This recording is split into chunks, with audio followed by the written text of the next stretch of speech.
you may have organizations making super public press releases about like, we're becoming AI enabled.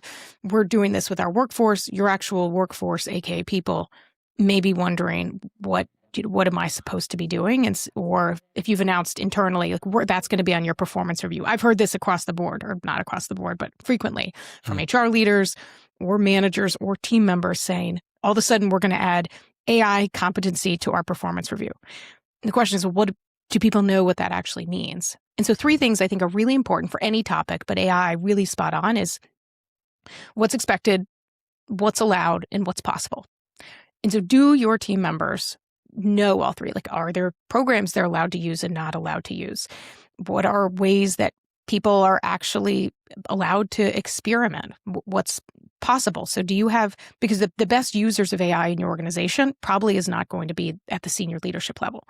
It's probably someone that's really spent a lot of time in it that may have incredible solutions, but they're not telling, well, they may be telling some people about it. They're not telling senior leadership about it because they don't want to then be replaced by this. They don't want to just get more work because they're good at being efficient. But so having opportunities for people that are really doing the work to lead a webinar, a presentation about how they're using it, what that looks like, opening up those conversations are really important, because I do think there's the biggest blend is going to be technology, and how does that actually flow flow into work.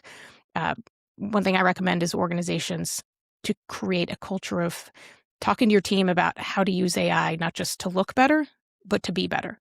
So if we're just using it to write all of our performance reviews back and forth and have the employee writing their performance self-review with ChatGPT and the manager writing theirs back with ChatGPT, like, okay, that's checking the box, but using all sorts of available tools to really be better.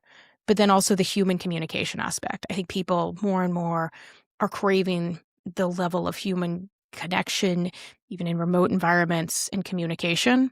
And so really thinking that as well. And that's where I think HR really does need to play a role within leadership to talk to managers about that and remind them that even though we have all this technology available, people want to hear from you. They want information.